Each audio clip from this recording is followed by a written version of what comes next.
हरि ओम नमः भगवते वासुदेवाय नमः। श्री राधे कृष्ण शरणं नमः। हे गणपति महाराज, मैं श्रीमद् भगवत कथा कहने जा रहा हूँ, इसलिए आपसे अनुरोध है कि मेरे हृदय में आकर अपना स्थान ग्रहण करें और भगवत कथा में कोई विघ्न बाधा न आए और मेरी कथा में कोई गलती या कोई शब्द छूट न जाए, इसका मुझ पर आशीर्वाद बनाए रखें। बोलो श्री गणपति महाराज की जय।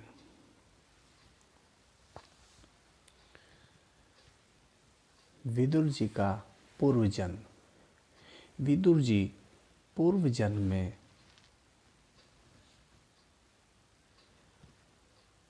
यमराज थे, जो कि मांडव्य ऋषि के श्राप से विदुर के रूप में जन्मे।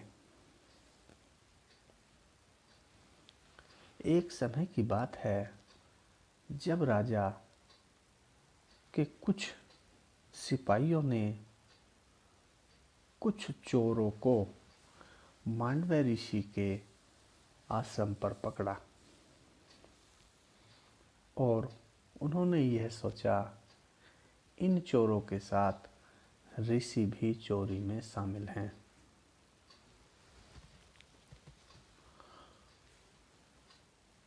और चोरों के साथ ऋषियों को भी सूली पर चढ़ा दिया।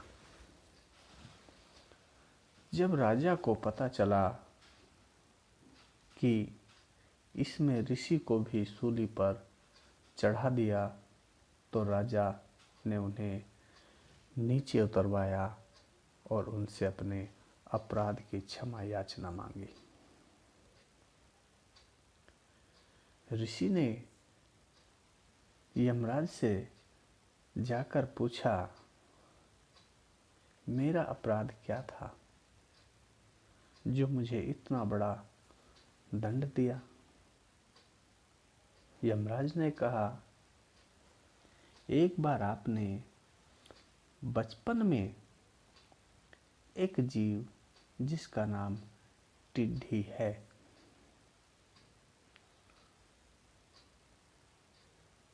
उसे आपने कुश की नोक से छिद्र कर दिया था। जो टिड्डी है, उसमें आपने घास की नोक से एक छेद कर दिया था। यही आपकी गलती है। इस पर ऋषि बोले, वो मुझसे अनजाने में हुआ होगा, लेकिन इतने छोटे अपराध के लिए इतना बड़ा दंड? इसलिए मैं तुम्हें श्राप देता हूं कि आप 100 वर्ष तक शूद्र योनि में रहोगे। इसलिए मांडव्य ऋषि के श्राप से यमराज विदुर के रूप में जन्मे। ये वही विदुर थे जिन्होंने उन अंधे धृतराष्ट्र और गांधारी को उपदेश दिया, जो कि महाभारत खत्म होने के बाद में जिन्हें इनको उपदेश दिया, तब ये वन में जाकर ध्यान किया। तो विदुर जी बहुत ही बुद्धिमान बहुत ही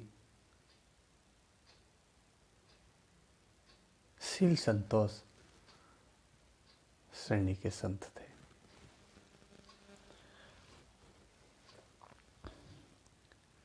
बोलो राधे कृष्ण भगवान की जय। बोलो परमपिता परमात्मा की जय।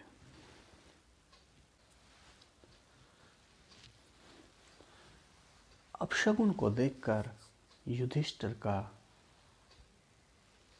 शंका करना और अर्जुन का द्वारका से लौटना। एक बार युधिष्ठिर ने अर्जुन को कहा कि हे अर्जुन, द्वारका में भगवान कृष्ण से मिल कर आओ और कृष्ण भगवान आगे क्या करना चाहते हैं और सब कैसे हैं ये हाल चाल जानकर आओ। और अर्जुन द्वारका चले गए। पर जब उनको 7 महीने बीत चुके लेकिन अर्जुन वापस नहीं आए, तब युधिष्ठिर को बड़ी चिंता होने लगी और उनका मन घबराने लगा और उन्हें ऐसा लगने लगा कि कुछ अपशगुन होने वाला है। और वो अपने भाई भीम से कहने लगे, भीम, अर्जुन को द्वारका गए हुए 7 महीने हो गए। 7 महीने बीत चुके हैं लेकिन अर्जुन अभी तक नहीं आए।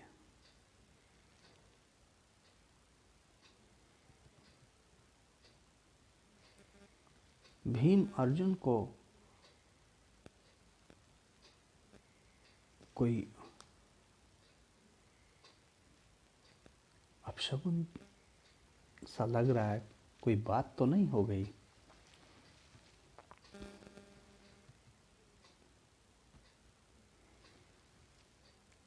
क्योंकि वो लौट के नहीं आए, क्या कारण है? कहीं ऐसा तो नहीं कि नारद जी का बताया हुआ वह टाइम आ गया हो जो उन्होंने कहा था। और भीष्म, कुछ मेरे साथ ऐसा हो रहा है जैसे मेरी बाईं जांघ, आंखें और भुजाएं बार बार फड़क रही हैं।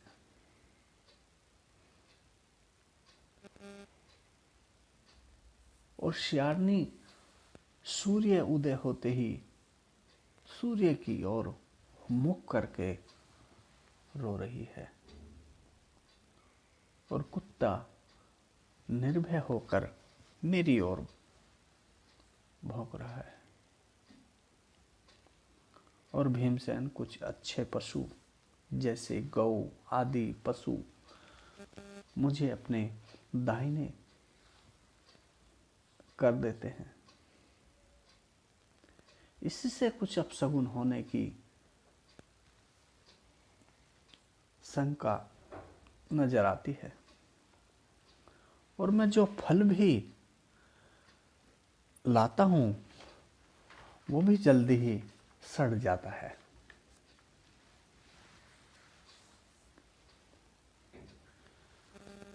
और पता नहीं द्वारकापुरी में जो हमारे सज्जन हैं, संबंधी हैं, पता नहीं कैसे हैं। ये सब आपस में दोनों भाई बातें कर रहे थे कि अर्जुन उस टाइम पहुंच जाते हैं। पर वो कुछ बोलते नहीं, बिल्कुल चुपचाप हैं। और युधिष्ठिर अपने भाई अर्जुन से पूछते हैं, नाना प्रकार की बातें पूछते हैं। भाई, आपका मुख लटका हुआ क्यों है? और आपके नेत्रों में आंसू क्यों हैं? क्या आपसे कोई गलती हो गई है?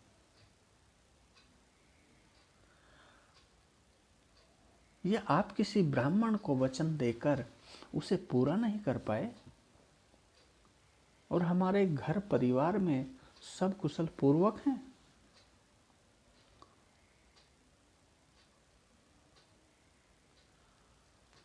और तुम कहाँ काफी समय तक रहे? सम्मान में कोई कमी तो नहीं आई? कहीं ऐसा तो नहीं है किसी को कोई आपने वचन दिया हो लेकिन आप उस वचन का पालन नहीं कर पाए? हे अर्जुन, क्या बात है, बताओ तो सही। अर्जुन कुछ नहीं बोलते और युधिष्ठिर उस पर नाना प्रकार की बातें करने लगते हैं, क्योंकि उनको शंका हो रही थी, वो घबरा रहे थे। इसलिए तरह तरह की बात वो अर्जुन से पूछते हैं, लेकिन अर्जुन कोई जवाब नहीं देता।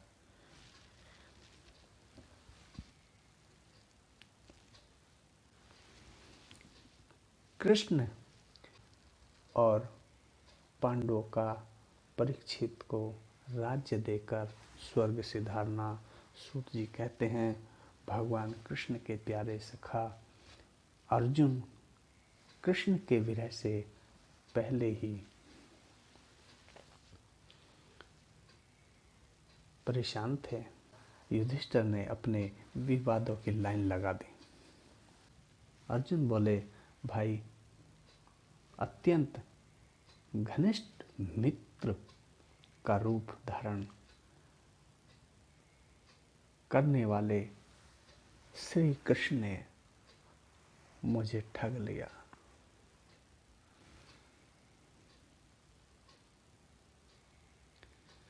जैसे यह शरीर प्राण से रहित होने पर मृतक कहलाता है, अगर प्राण शरीर के अंदर नहीं है उसे मृतक कहलाता है, वो मरा हुआ शरीर है। वैसे ही उनके क्षण भर के वियोग से, उनके इस वियोग से यह संसार अप्रिय दिखने लगता है। हे भैया, वो भगवान कृष्ण हमारी आत्मा है, क्योंकि उन्होंने हमारे साथ में जिस तरह से प्रेम और ऐसे ऐसे हमारे साथ में नाना प्रकार की ऐसी लीला की हैं, जिससे हम सकुशल आज हैं, तो सब उन्हीं की वजह से हैं।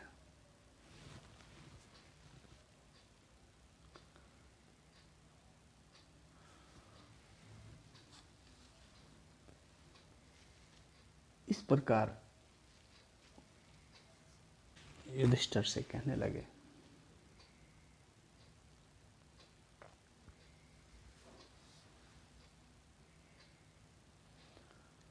और उन कृष्ण के सहारे मैंने बड़े बड़े काम किए, और श्रेष्ठ पुरुष संसार से मुक्त होने के लिए उनके चरण कमलों का सेवन करते हैं।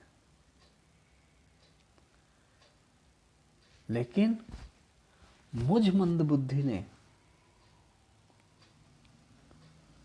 उन्हें सारथी तक बना दिया, और कोई संकोच नहीं किया, और उनका मुझे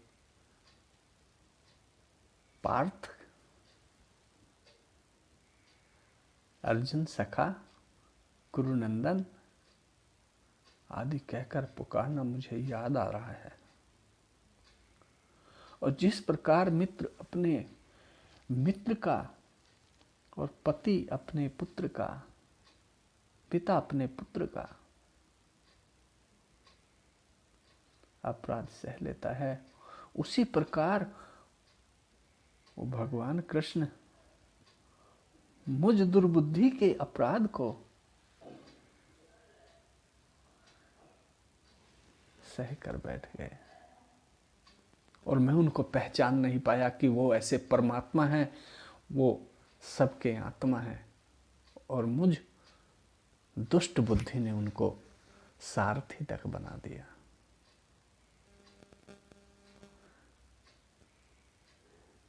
मुझे बड़ा पश्चाताप हो रहा है।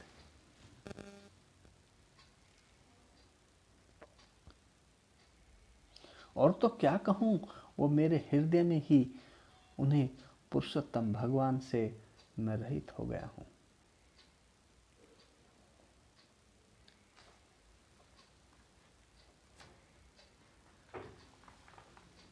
और मैंने युद्ध में जो भी लड़ाई लड़ी वो सब उनकी ही माया थी। अब मेरे पास कोई शक्ति भी नहीं बची। वो उनकी लीला, जो मेरे पास शक्ति थी, वो सब खत्म हो चुकी है। आज मैं कुछ नहीं कर सकता। वो अर्जुन जिसके नाम से भी लोग, राजा सब डरते थे, लेकिन आज मैं वही अर्जुन हूं, और वही धनुष है, वही मेरा तीर है। लेकिन ये बिना उस प्रभु के, उन परमात्मा के, ये कुछ नहीं है। एक खिलौना बनकर रह गए।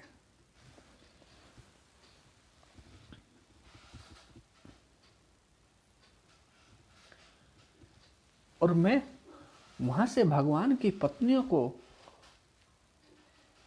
द्वारका से अपने साथ लेकर आ रहा था, परंतु मार्ग में मुझे कुछ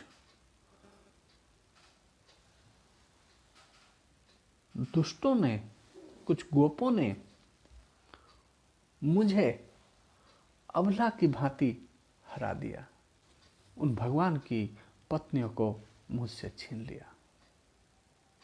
ये वही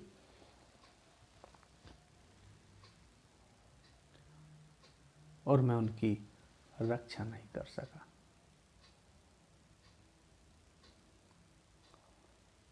ये वही मेरे धनुष हैं, वही गांडीव हैं, वही ये बाण हैं, और वो ही घोड़े हैं, वही मैं रथी अर्जुन, जिसके सामने बड़े बड़े राजा लोग शीश झुका करते थे। श्री कृष्ण के बिना ये सब एक क्षण में नहीं के समान शून्य हो गए हैं। ठीक उसी तरह जैसे भस्म में डाली हुई आहुति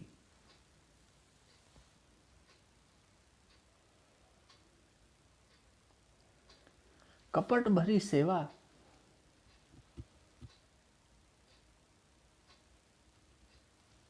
और ऊसर में बोया हुआ बीज व्यर्थ जाता है। और भैया, जो मैंने सज्जन संबंधियों की, जो आपने सज्जन संबंधियों की पूछी, सब आपस में भिड़ कर और सब नष्ट हो गए हैं। जलचरों में बड़े जंतु छोटों को खा लेते हैं, बलवान दुर्बलों को और बड़े बलवान को भी परस्पर खा जाते हैं। उसी प्रकार यदुवंशियों के द्वारा भगवान ने दूसरे राजाओं का संहार कराया और दूसरे यदुवंशियों को युद्धवंशियों को नाश करके पूर्ण रूप से पृथ्वी का भार उतार दिया। सूत जी कहते हैं इस प्रकार भगवान कृष्ण के चरण कमलों का चिंतन करते करते अर्जुन की चित्तवृत्ति अत्यंत निर्मल और प्रशांत हो गई और उन्हें जो भगवान ने गीता ज्ञान दिया था, भगवान का ध्यान करते करते जो भगवान ने गीता ज्ञान दिया था पुनः स्मरण हो आया। ब्रह्म ज्ञान की प्राप्ति से माया का आवरण भंग होकर गुणातीत अवस्था प्राप्त हो गई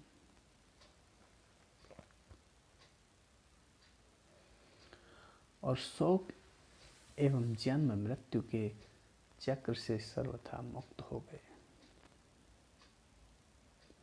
और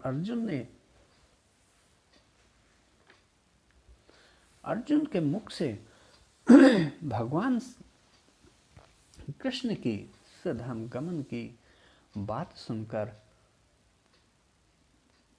कुंती ने भी अपने मन को श्री कृष्ण में लगा दिया और सदा के लिए अपना मुंह मोड़ लिया। और लोगों ने भी भगवान का चिंतन करते करते श्री कृष्ण में ही हो गए। और इस प्रकार भगवान ने यादव शरीर से पृथ्वी का भार उतारा और वैसे ही परित्याग कर दिया जैसे कांटे से कांटा निकाल कर दोनों को फेंक देते हैं।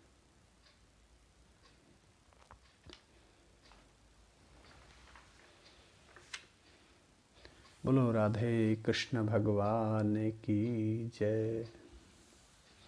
बोलो वृंदावन बिहारी लाल की जय। परीक्षित की दिग्विजय तथा धर्म और पृथ्वी का संवाद। जब राजा परीक्षित, जब सब लोग स्वर्ग सिधार गए, तब राजा परीक्षित को ही वहाँ का राजा बना दिया गया। तो सूत जी कहते हैं, सौनक जी, इस प्रकार पांडवों के पश्चात परीक्षित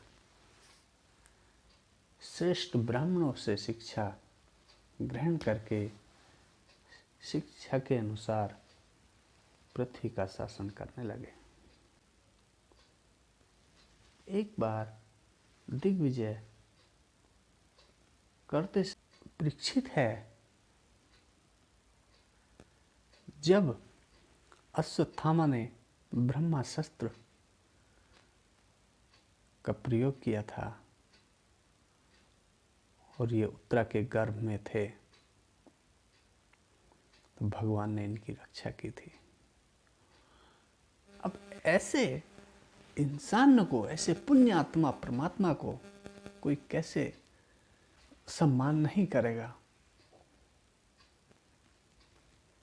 कि जिसका कोई स्वार्थ भी नहीं है और वो फिर भी कर्म कर रहे हैं।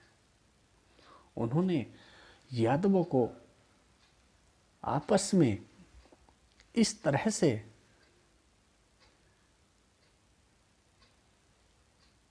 कांटे से कांटा निकालकर पृथ्वी का भार उतार दिया,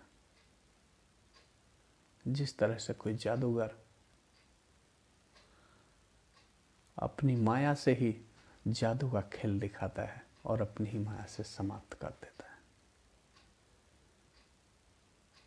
वो भगवान कृष्ण बड़े दयालु हैं।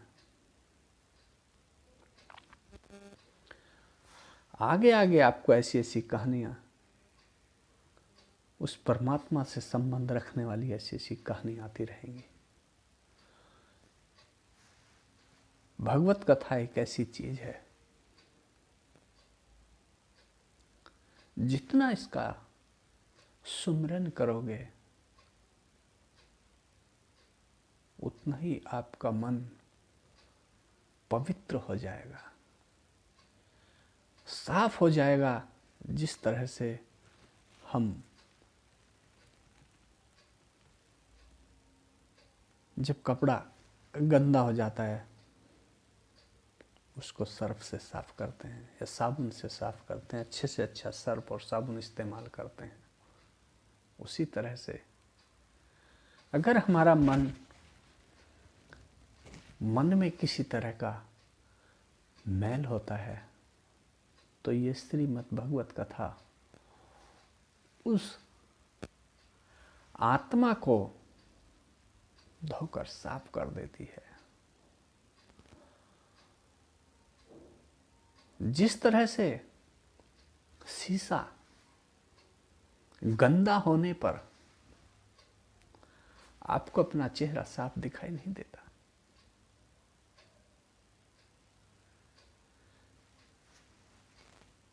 लेकिन एक भगवत कथा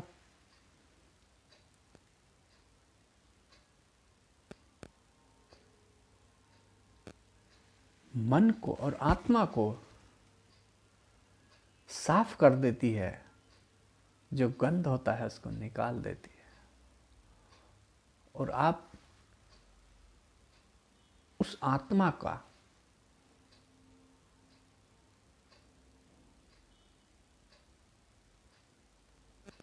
उस परमात्मा से को देख सकते हो, महसूस कर सकते हो। यही श्रीमद् भागवत कथा है। अब जब राजा परीक्षित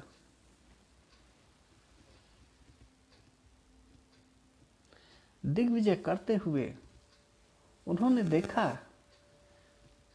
कि शूद्र के रूप में कलियुग राजा का वेश धारण कर एक गाय और बैल के जोड़े को ठोकर से मार रहा है,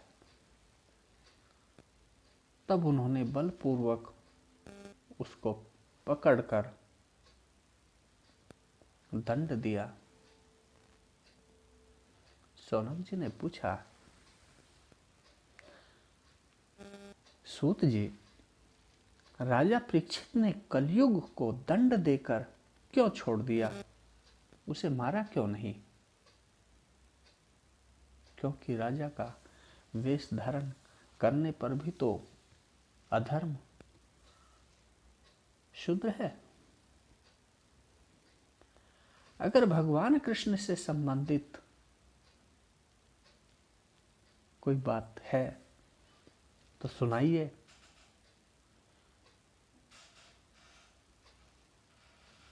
व्यर्थ की बात करने से क्या फायदा? अगर ये बात भगवान से संबंधित है तो आप हमें बताइए। व्यर्थ की बातों में तो टाइम गंवाना ही होता है।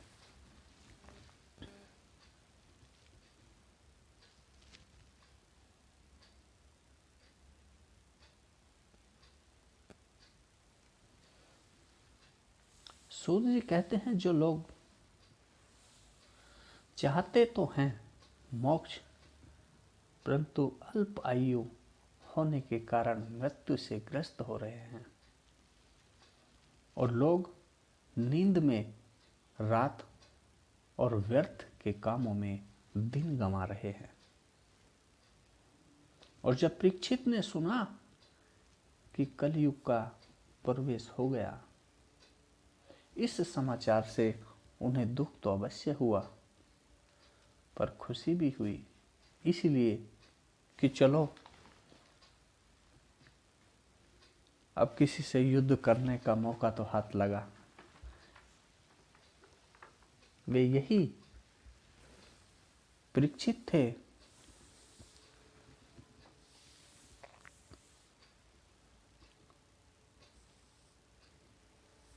जिनका उत्तरा के गर्भ में अश्वत्थामा के ब्रह्मास्त्र से भगवान ने उनकी रक्षा की थी।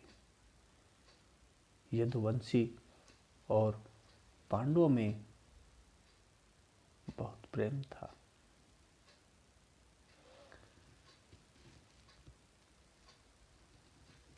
पांडवों की भगवान कृष्ण में इतनी भक्ति थी, जो लोग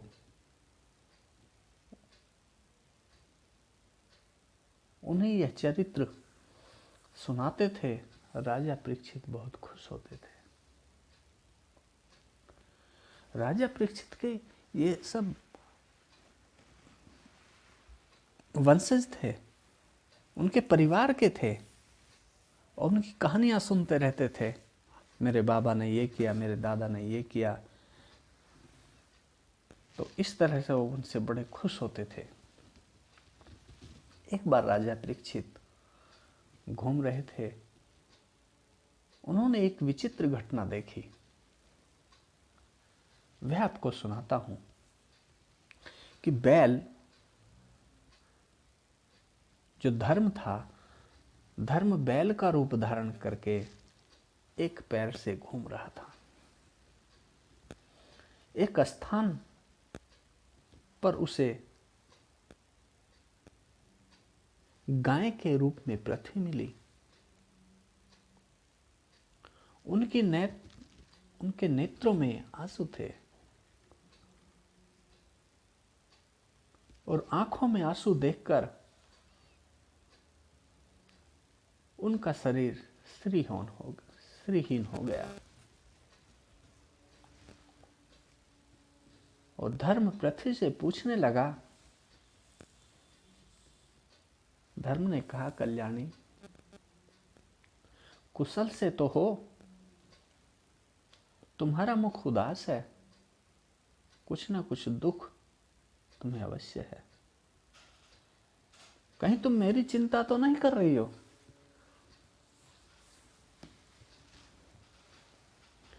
कि मेरे 3 पैर टूट गए और एक ही पैर बचा है। भगवान कृष्ण के चले जाने के बाद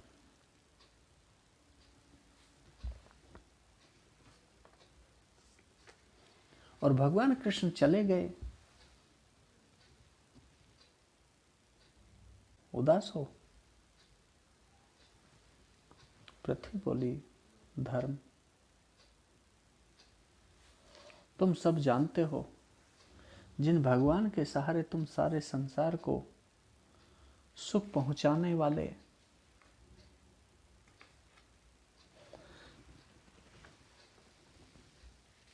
आप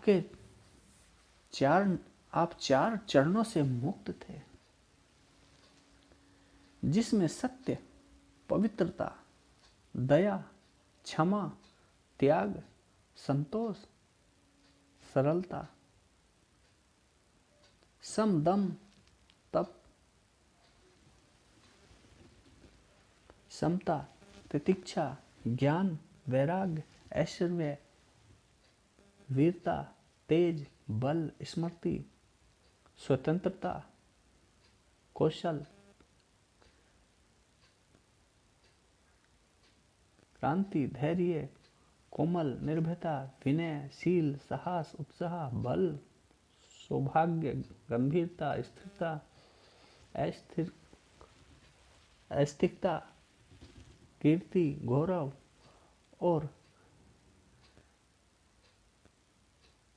गुण, महत्वाकांक्षी पुरुषों के द्वारा और बहुत से गुण उनकी सेवा करने के लिए निरंतर निवास करते हैं।